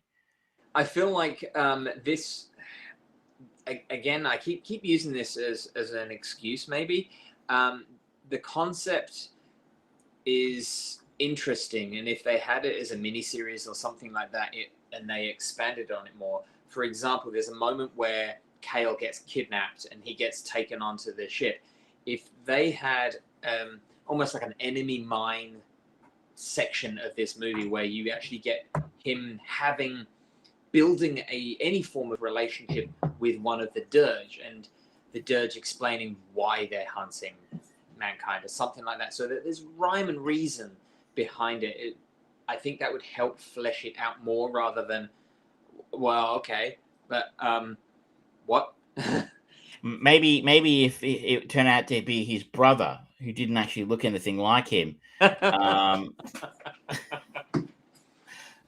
right. The aliens are very the aliens are just sort of there, right? They're not given any kind of characterization. Yeah. They've got a leader who I don't even know if he has a name. No, we don't. Again, and they never speak about what their motivations. They just want to kill all the humans and destroy.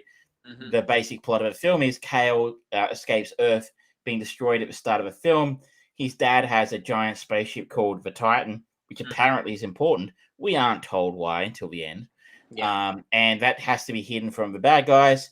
And, the basic plot of the film is Kale he's the only person who can help them navigate to where it's being hidden somehow. And he's, trying to get there before the aliens do and figure out why the hell this thing's important. But we don't actually get a lot of information about, why the aliens want to do what they want to do, apart from that one line. A problem for me is this plot is incredibly derivative. I mean, it's basically Star Wars is what this is. Pretty much, yeah. It's Star Wars meets Battlestar Galactica. Right down to the the pilot with questionable motives who takes him there, who's kind of a rogue or a rapscallion, and has a good-natured turn of heart at the end, and go ahead, kid, don't get cocky. A very Han Solo-esque sort of character, and Kale is very Luke Skywalker. It's especially towards the end, it felt very familiar. Yeah. But the thing is, I've always said, if you're going to rip somebody off, rip off someone good. If you're going to make a record, rip off Led Zeppelin, don't rip off Nickelback. Unnecessary knives in Nickelbacks. They're always necessary. But if you're going to rip off Star Wars, go right ahead. George Lucas had no qualms about ripping off a bunch of people, that he wanted to do. So, in creating his story. So, but it's just, the Empire had a story. We knew who the Empire was, kind of had a pretty good idea about why they didn't want to, they didn't want their Death Star blown up. Yeah. But this thing doesn't have that. No. Also, it feels very old fashioned, actually. Yeah. So I haven't seen a lot of those animated films. You haven't seen Treasure Planet. I didn't see The Emperor's New Groove. I didn't see Mulan. But I feel like Disney were kind of moving forward out of the kind of films they were making 10 years before this. This feels like the kind of film a Disney would have made in the early 80s. Yeah, this is very safe cinema in every sense of that word. Whereas this time, I'm going to have a look.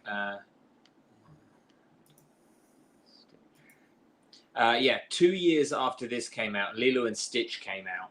And that's just a weird sci-fi. It goes off all over the place, but at the same time, it has that heart that we keep bringing up on this show. It's kind of interesting to just see where each of them is. Disney was coming off of such a high of hit after hit after hit in the 80s and early 90s, and then they just saw diminishing returns because they really did shake up the thing. Like Treasure Planet, Lilo and Stitch, Emperor's New Groove, whilst they did have songs in them, they weren't musicals like what the other movies were. That was a big shift, a big change for them. And yet they still have certainly found a footing here, whereas Anastasia was quintessential, classic, old school Disney. You think about The Hunchback of Notre Dame and that ilk of Disney. That's what Anastasia was. This was, I'm like, okay, we're going to jump forwards 10 years. And shut up, Odie.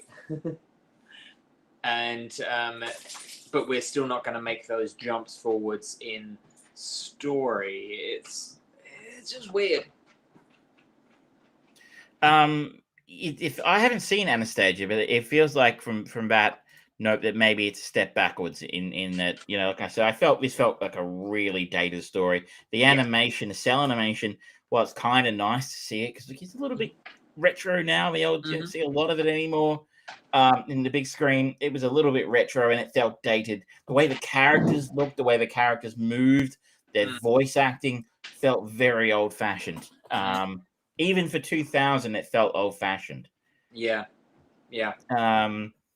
The story, like I said, it felt pretty derivative. The digital cell animation juxtaposition sometimes worked. Probably say, I'd say most of the time it worked. Yeah. But it certainly doesn't stand out now. I mean, you look at the reviews of the time, it doesn't have a very solid review. It had a 48 Metascore. Some of the old reviews of the time sort of talk about, but visually compelling, that kind of thing. But it certainly doesn't look visually compelling now. But I mean, it kind of feels like a weird experiment that didn't quite work out. Yeah, I do appreciate it, and I think that there is a slice of cinema that this has helped inform.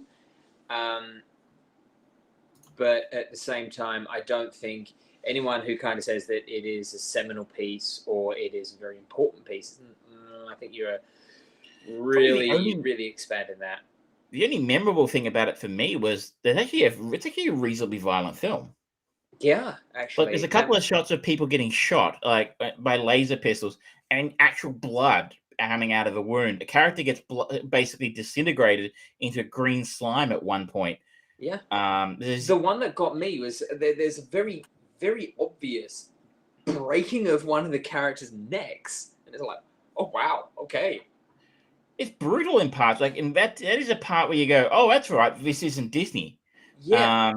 And that is an interesting little edge that the film had. That maybe it could have been, you know, if 20th Century Fox animation had stuck around a little longer. You know, it would have been interesting to see where that would have gone. I mean, the guys who directed it, Don Bleuth and Gary Goldman, like we said, are kind of legends. You referenced earlier. Don Bleuth was famous for things like The Secret of Nim, which I remember that film when I was a kid. That's a pretty messed up film. That's not a straight ahead kids film. I think I would find years and years ago when we first started this podcast, we did an episode on Watership Down. Oh my God. The lives that were ruined by that film. I think The Secret of Nim is kind of more in that camp than, say, traditional Disney animation. The rat bad guy in The Secret of Nim. Odie, shut up. Odie agrees. Or I think he also one of the directors here might have been involved in Fievel, The American Tale. I think it was. Maybe I'm getting my people mixed up. Let's go to heaven. I'm gonna have a look. Hang on. I could be. Yeah, he did. I think Gary Goldman at the very least produced it. If he wasn't involved in actually directing it, so they were involved in an American Tale. Which again, I had that on VHS when I was a kid. And while probably not as messed up as something like Watership Down or The Secret of Him, it was kind of out there. I mean, it was pushing envelopes into some subject matter that Disney wouldn't have touched, I don't think. Oh, no. Fire for Ghostbusters was directed by Don Bleuth. Yes.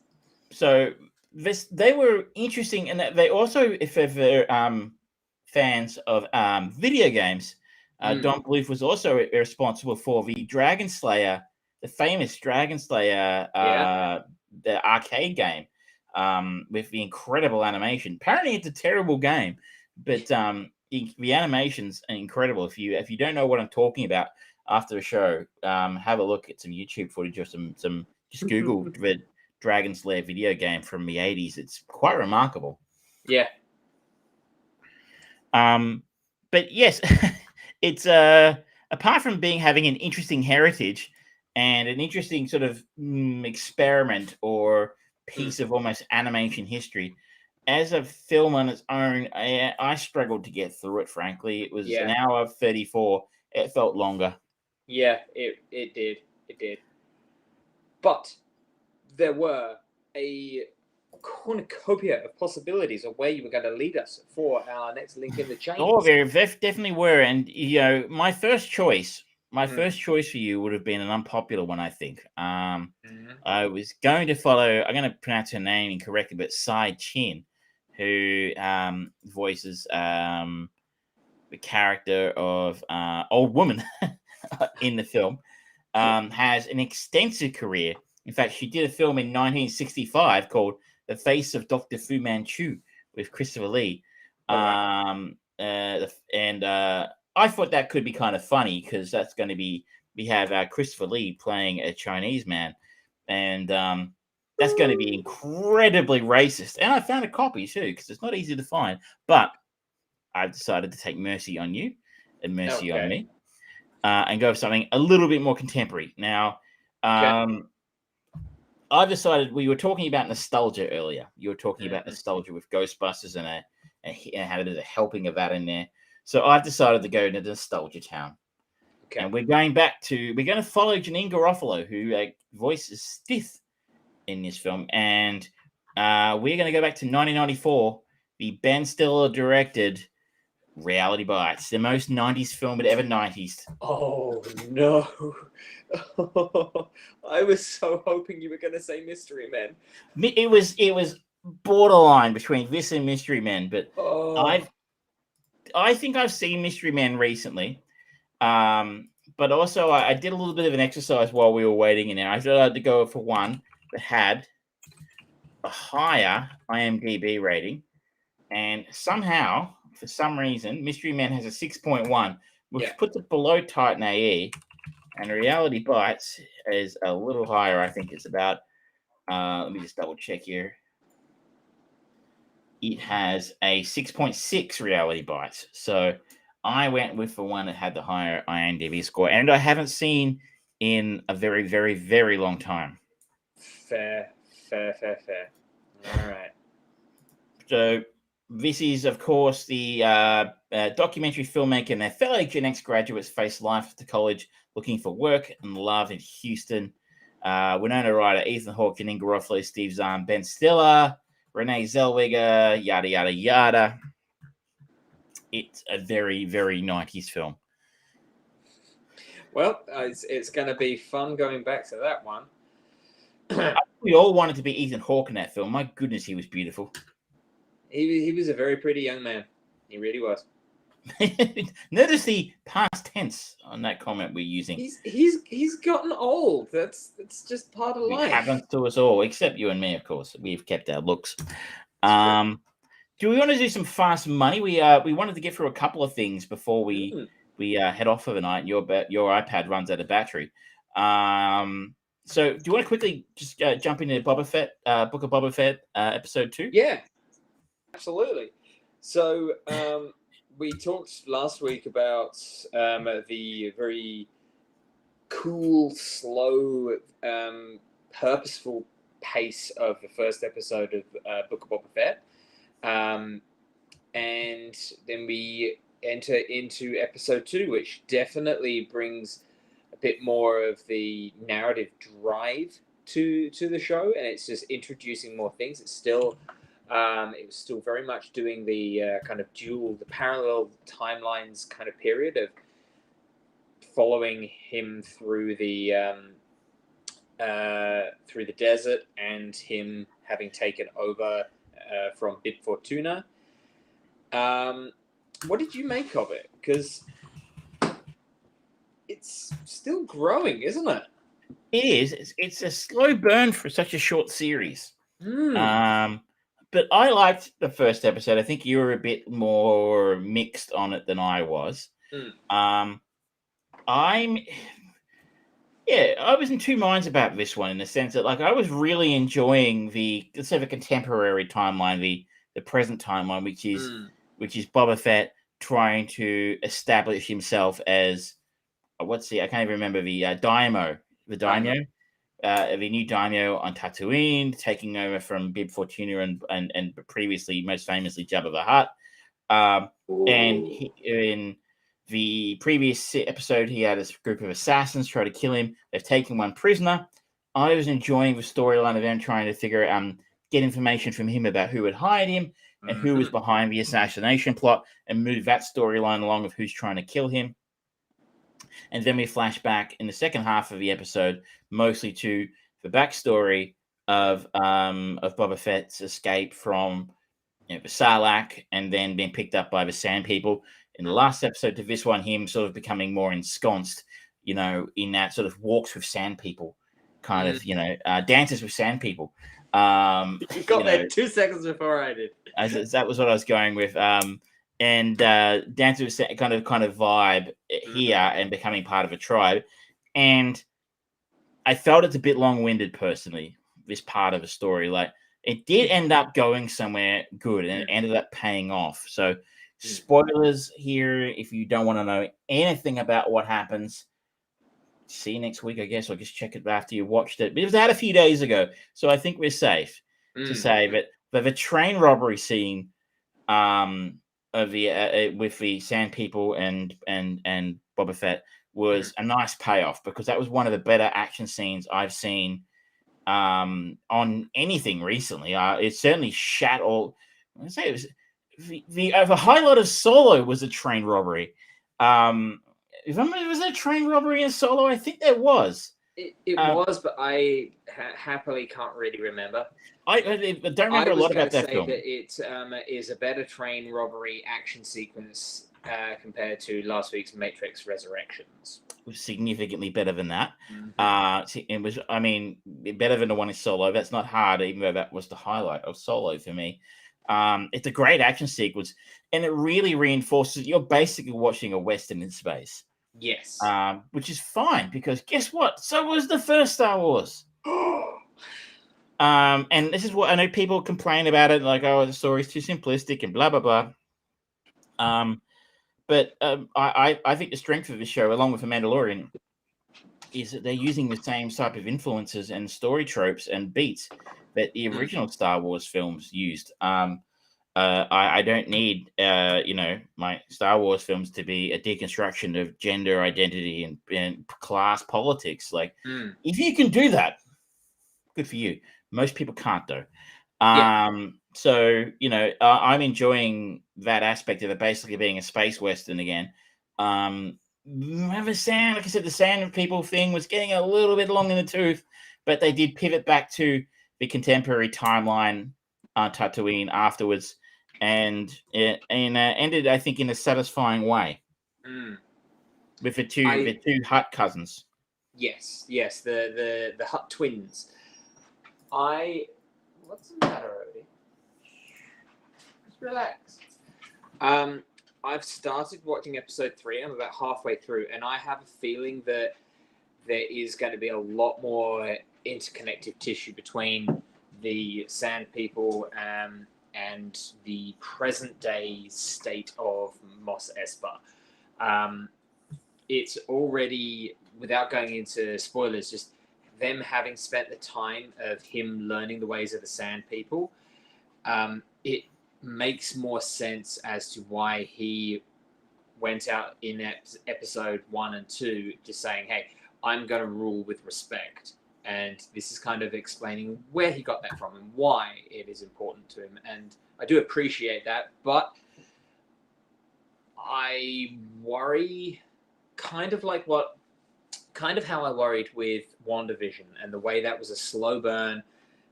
It felt very disconnected each episode for a little while before you started getting more of those solid threads coming through.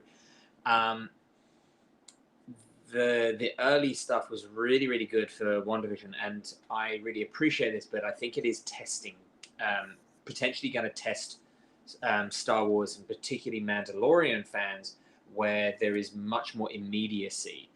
What people need to try and remember between the two different shows, whilst Boba Fett, the Book of Boba Fett came from the success of Mandalorian, the Mandalorian is, for lack of a better descriptor, a chase movie. So the pace is consistently going. People are always after the child.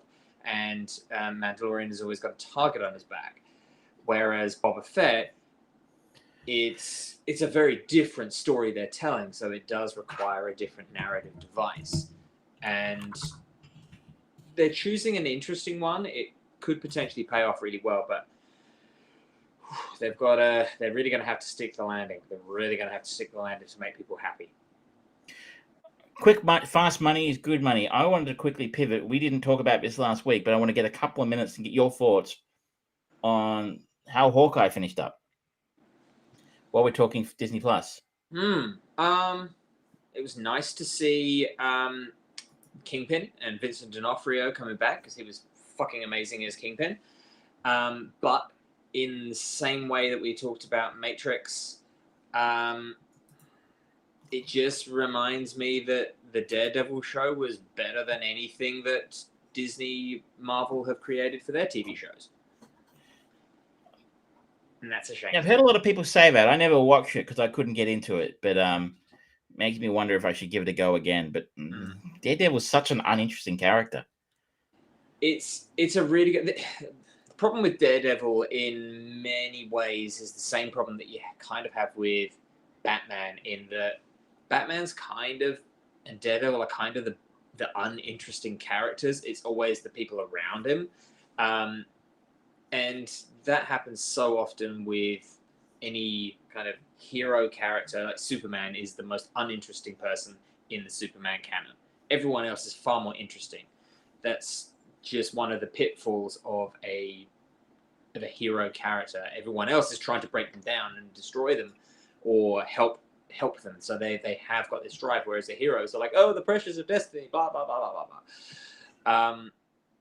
But I had a question for you, though. Is Kingpin... I didn't think Kingpin had superpowers. He is superpowered?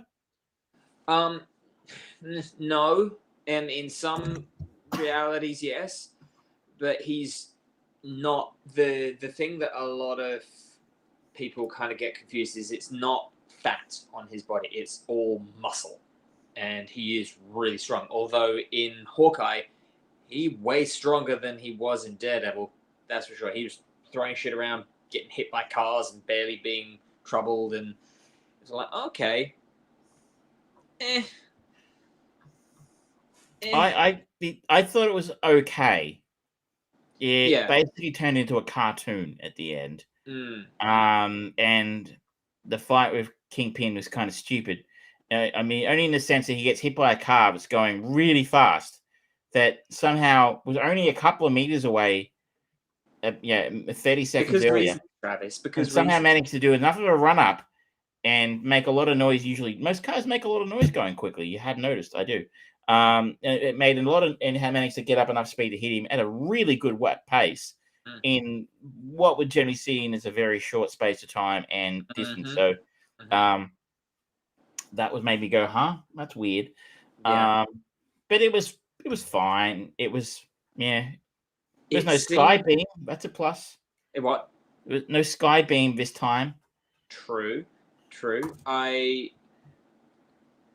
couldn't help but find it annoying that end fight where it's Hawkeye and Kate on the ice and they don't run out of arrows. What? But they're not inexhaustible. Okay, sure. And I feel somewhat let down, I guess, for the whole series because the trailers for it before it came out, it really leaned into that idea, and it kind of teased people into kind of being the idea of this is Die Hard with Hawkeye and superheroes. Well, that's a really cool concept. Yes, please, I'd love that. And that's not this show.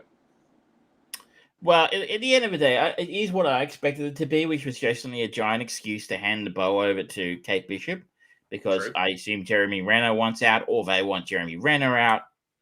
Either way, he's not going to be around anymore, and they're kind of retiring the character of Hawkeye, and I mean, or at least handing the character over to somebody else. So that's kind of what I expected. That's what it was. Haley Steinfeld's quite good. I think she's got good comic timing. She's got charisma. I think she'll be fine in whatever she does next. I assume she'll be an Avenger. I guess so. It was fine. I think you kind of summed it up nicely. I want to keep this short and brief, but I think you made a good point. Is it's the first year? So it was our first year of Disney Plus Marvel series, and I think the results are mixed. Yeah, you've got nothing some really good highs. Nothing catastrophic. Yeah, but nothing great. Yeah, like the first 3-4 episodes of WandaVision was awesome, really strong, but they just really laid into the typical formula by the end of the show. Falcon Winter Soldier never felt like it did anything. Loki had a cool concept, and it was nice to see Tom Hiddleston back, and Owen Wilson was great in it. But beyond that, it's like, okay, this is just setting up for more stuff in the movies. And What If had some great potential, but they didn't use the material well enough. They could have just had a 10-minute episode. They could have had a 45-minute episode to expand it, and they could have just gone, instead of throwing them in at the very end, we'll actually have an episode with Gamora and Tony Stark. They just didn't. They stuck to the formula, and now it feels like with Hawkeye coming out, very formulaic overall, and it's all about feeding into what comes next with the movies. And there's a lot of jokes on the online memes saying, have you done your Marvel homework before going to the movies? And it's very much getting to that point. It really is. We talked about it with Spider-Man No Way Home, of like, I had to explain to Michelle a couple of times, leaned over and said, who's that guy? Yeah. Like, it's Jamie Foxx. He was in the second Amazing Spider-Man film. And so like that one was a bit more, not only you teach your Marvel homework, you had to do your Sony homework as well. Yeah.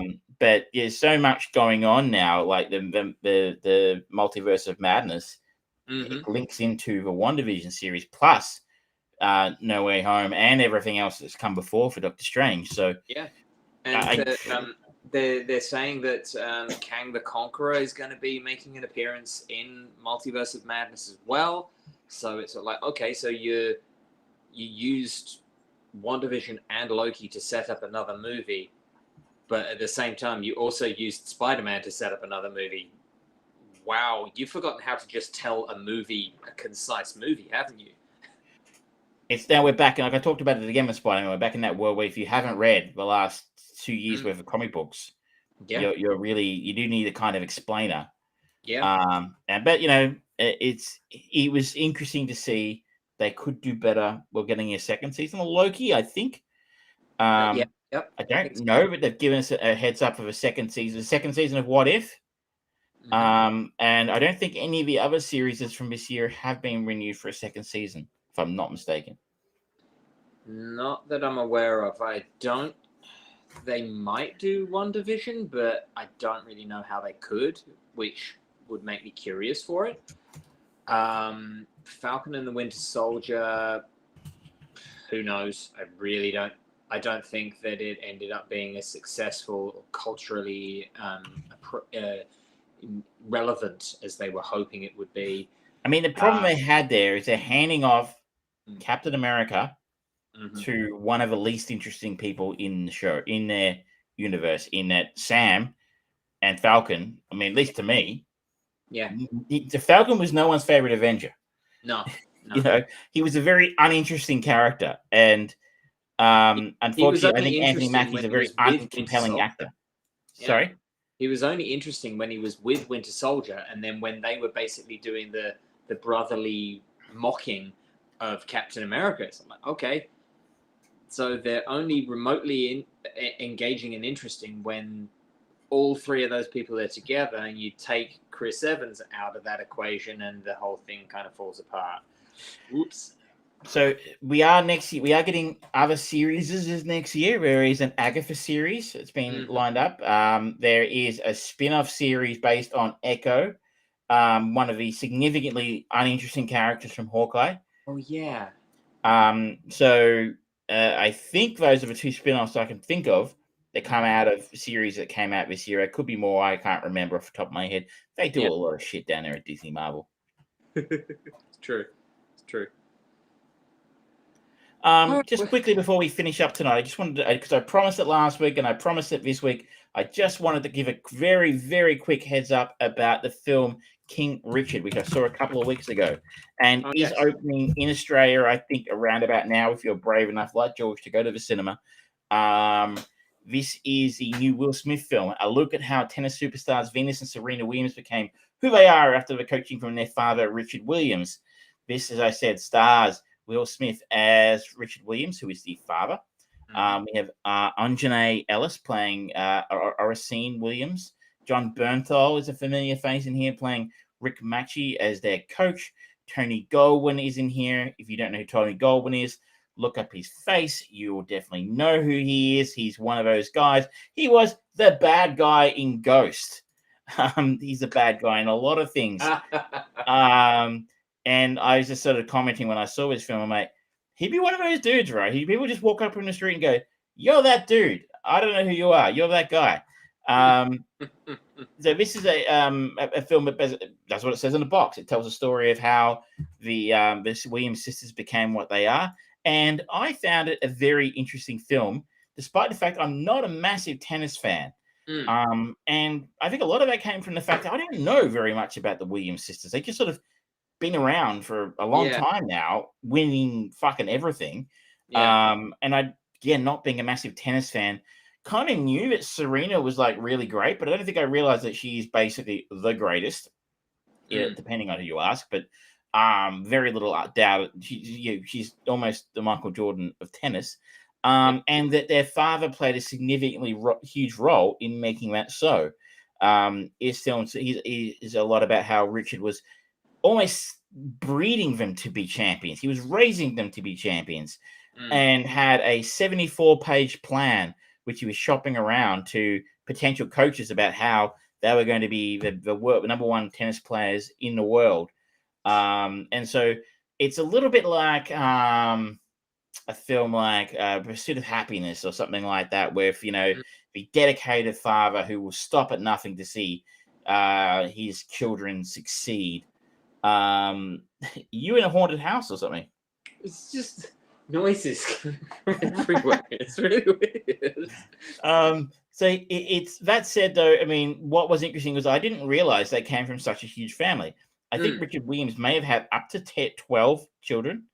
Not all in this particular family, if that makes sense. Like, I think some of them were outside of a relationship with Oracene Williams. And even in this particular family, there are like 4 or 5 of them. Wow. I didn't even know about the other Williams sisters, who are obviously not famous tennis players. And sadly, one of them is in fact deceased. He was murdered in the early 2000s. He was an innocent bystander in a terrible accident by the sounds of things. But so that was all interesting. I also didn't realize, I mean, again, I don't know anything about, don't really follow tennis that closely, but Richard Williams was one of those parental figures that you see, like a relentless self-promoter.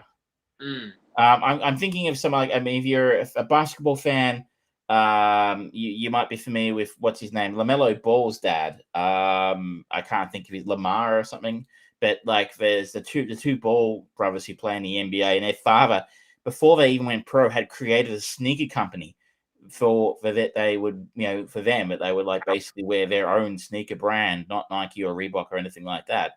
And these sort of characters come along every so often, in the sense that he was a rampant promoter. He, for like years, he took his daughters off the junior tournament circuit and just kept going about how they were going to be the best ever, and despite the fact that no one had actually seen them play.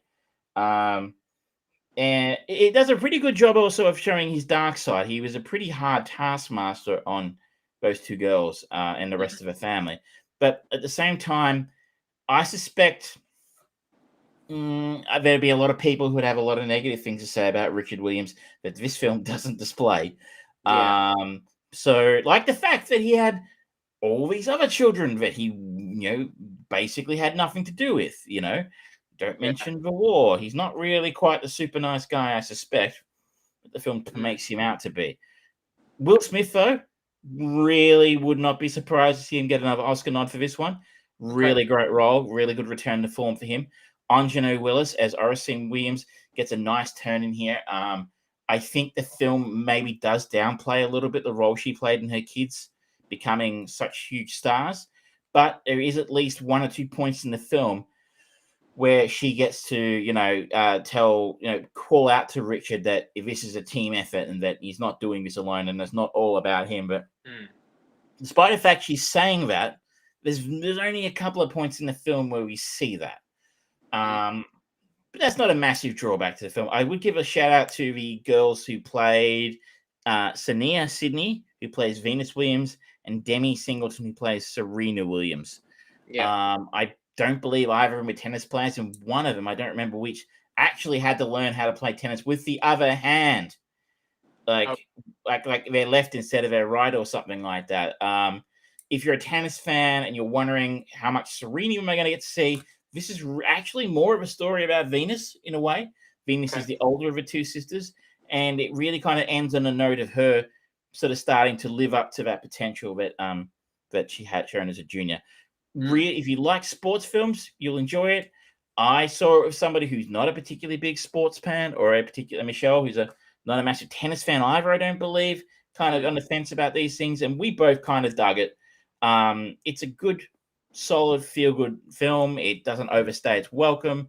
It's 2 hours, 24 minutes, but it kind of earns that runtime.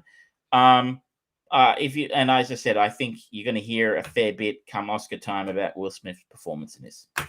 Okay. All right. Sorry, guys, we ran a bit long there, but we had to cram a lot in. Yeah, we did. But thank you so much, ladies and gentlemen, for joining us in the makeshift haunted house that I'm in.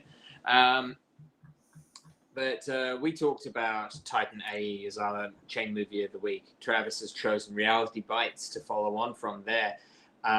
We talked about the Book of Boba Fett, Encanto, The Tragedy of Macbeth, Fast 9, Ghostbusters Afterlife, The French Dispatch, as well as some thoughts on just like the Hawkeye finale and a few other little bits that didn't get an opportunity to have their own little banner on the screen. But fuck it, I'm working on an iPad today.